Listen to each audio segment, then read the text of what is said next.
SLBC tunnel వద్ద సహాయక చర్యలు ముమ్మరంగా సాగుతున్నాయి. తాజా పరిస్థితిని మా ప్రతినిధి స్వామి కిరణ్ ప్రత్యక్ష ప్రసారం ద్వారా అందిస్తారు. సహాయ చర్యలు ముమ్మరంగా కొనసాగుతున్నాయి.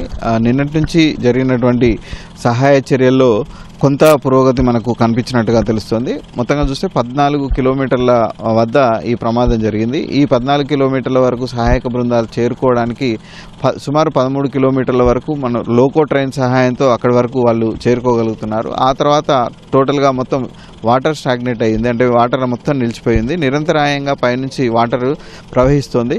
ఈ నీళ్లు ప్రవాహం ఎక్కువగా కావడంతో వాళ్ళంతా కూడా నీటిని తోడివేసేటువంటి చర్యల్ని మరింత ముమ్మరం చేశారు. నిమిషానికి 10,000 లీటర్ల నీటిని ఎత్తిపోసే వ్యవస్థ అక్కడ అందుబాటులో ఉంది. కానీ జరిగినటువంటి ప్రమాదం దృష్ట్యా 2 పంపింగ్ స్టేషన్ల మధ్య కొంత ఇబ్బంది ఏర్పడింది. దాన్ని అంటే మట్టి మొత్తం పూరుకుపోవడంతో బురద లాంటి వాతావరణం ఏర్పడడంతో నీటిని ఎప్పటికప్పుడు ఎత్తిపోసేటువంటి పరిస్థితి అక్కడ కనిపించట్లేదు. దీంతో ప్రత్యేకంగా ఈ నీటిని ఎత్తివేయడానికి ప్రత్యేకంగా పంపింగ్ స్టేషన్స్ కోసం ప్రత్యేకంగా పంపులు తెప్పించి ఎక్కువ సామర్థ్యంతో అక్కడి నుంచి నీటిని ఎత్తిపోసేటువంటి ప్రయత్నాలు ప్రస్తుతం కొనసాగుతూ ఉన్నాయి. ఇంకా నీటి తోడివేత అనేది కొనసాగుతుంది. ఈ నీటిని దాటిన తర్వాత సుమారు ఒక 200 మీటర్ల మేర పూర్తిగా బురద పేరుకుపోయింది. ఈ బురదలో దెబ్బతిన్నటువంటి టర్నింగ్ టీబీఎంకి సంబంధించినటువంటి అవశేషాలన్నీ కూడా పూర్తిగా కూరుకుపోయి ఉన్నాయి. వీటిని దాటుకొని ఇంకా ముందుకు వెళ్తేనే మనకు టీబీఎం మొదటి భాగం, అంటే ఏదైతే ప్రమాదానికి గురైన మొదటి భాగం ఉందో ఆ ప్రమాదం గురైన ప్రాంతానికి ఎన్డీఆర్ఎఫ్ దళాలు చేరుకోగలుగుతాయి. అయితే ఆ శిథిలాల్లోనే ఇప్పుడు ఉన్నటువంటి వాళ్ళంతా కూడా చిక్కుకొని ఉన్నారు. వాళ్ళు ఎక్కడ ఉన్నారు అని గుర్తించేందుకు ప్రస్తుతానికైతే అత్యాధునిక సాంకేతిక పరిజ్ఞానాన్ని వినియోగిస్తున్నారు. కొన్ని కెమెరాలను, అంటే ఒక ఫైబర్ కేబుల్ ద్వారా బురదలోంచి నీళ్ళలోంచి వెళ్ళేటువంటి కెమెరాలను పంపించి వాళ్ళ జాడను తెలుసుకునేందుకు ప్రయత్నం చేశారు. ప్రస్తుతానికైతే ఆ కెమెరాలను నిన్న మధ్యాహ్నం ఎన్డీఆర్ఎఫ్ దళాలు లోపలికి తీసుకెళ్లాయి.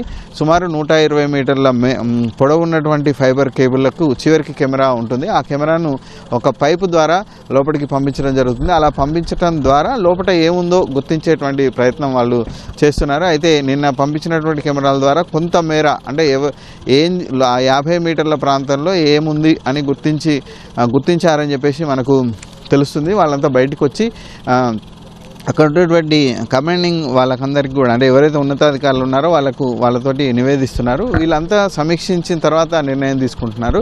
అయితే ఈ సహాయ చర్యలకు ఎప్పటికప్పుడు ఆటంకాలు ఎదురవుతూనే ఉన్నాయి. వాటిని ఎప్పటికప్పుడు అధిగమించడానికి ప్రయత్నం చేస్తున్నారు. ప్రమాదం జరిగిన తర్వాత టన్నల్ బోరింగ్ మిషన్కి సంబంధించినటువంటి సిగ్నలింగ్ వ్యవస్థ కూడా దెబ్బతింది. దీంతో నిన్న సాయంత్రం మళ్ళీ జీపీఐకి సంబంధించినటువంటి సిగ్నల్స్ తీసుకునేటువంటి ఆంటీనాను కూడా నిన్న పంపించడం జరిగింది. ఎక్కడ వరకు సిగ్నల్స్ మనకు అందుతాయి, అంటే బయట నుంచి లోపల పరిస్థితిని మానిటరింగ్ చేసేటువంటి అవకాశం ఉందా లేదా అనే విషయాన్ని కూడా వాళ్ళు పరిశీలిస్తున్నారు. ఇక ఆ చివరి ప్రాంతం చేరుకోవడం, చిక్కుకున్న వారిని గుర్తించడమే లక్ష్యంగా వాళ్ళంతా కూడా ప్రయత్నం చేస్తున్నారు. అయితే ప్రస్తుతం ఆ చిక్కుకున్న వారిని గుర్తించాలన్నా, అక్కడ సహాయ చర్యలు మరింత ముమ్మరం కావాలన్నా సొరంగ మార్గంలో ఉన్నటువంటి బురదను, ఆ శిథిలాలను వెంటనే తొలగించాల్సిన అవసరం ఉంది. పైనుంచి వస్తున్నటువంటి వరద ప్రవాహాన్ని కూడా ఎప్పటికప్పుడు నియంత్రించగలిగితేనే ఆ ప్రాంతానికి సురక్షితంగా చేరుకునేటువంటి అవకాశం ఉంది. దీనికి ఏం చేయాలి అంటే, సొరంగ మార్గాల్లో సహాయక చర్యలు చేపట్టడం అంత సులభమైన పని కాదు. ప్లస్ అన్ని సొరంగాలకు ఈ సొరంగాలకు తేడా ఉంటుంది. అంటే మామూలుగా పాలమూరు రంగారెడ్డి ఎత్తిపోతల పథకంలో కూడా సొరంగాలు తవ్వారు, కానీ అందులోకి వెహికల్స్ చాలా సులువుగా వెళ్ళిపోయేటువంటి పరిస్థితి ఉంటుంది. కానీ ఈ ఎస్ఎల్బీసీ సొరంగంలో మాత్రం ఓన్లీ లోకో ట్రైన్ మాత్రమే వెళ్తుంది. ఎందుకంటే కింద వాకింగ్ దానికి సంబంధించినటువంటి ట్రాక్స్ ఏర్పాటు చేస్తారు. ఆ లోకో ట్రైన్ మాత్రమే వెళ్ళాలి. అక్కడ ఉన్నటువంటి శిథిలాలను తరలించాలన్నా కూడా మొత్తం ఈ లోకో ట్రైన్ ద్వారానే బయటికి తరలించాలి. ఇదంతా చాలా రోజులు పట్టేటువంటి ప్రక్రియ అని చెప్పేసి అంచనా వేస్తున్నారు. ఈజీగా తోడివేయడం అంత సులభం కాదని చెప్తున్నారు. కాబట్టి మొత్తం ఓవరాల్గా అందరి అభిప్రాయం కనుక మనం చూసుకుంటే ఇంకా మరికొన్ని రోజులు సహాయ చర్యలు కొనసాగాలి అని చెప్పేసి తెలుస్తున్నారు. ఇంకోటి ఏంటంటే జాడ తెలియడం కూడా ఇంకా కాలేదు. నిన్న రాత్రి అంటే అక్కడ చిక్కుకున్నటువంటి అధికారికి ఫోన్ చేసి సిగ్నల్ వచ్చిందని చెప్పేసి ప్రభుత్వం నుంచి ఒక ప్రకటన విడుదలైంది.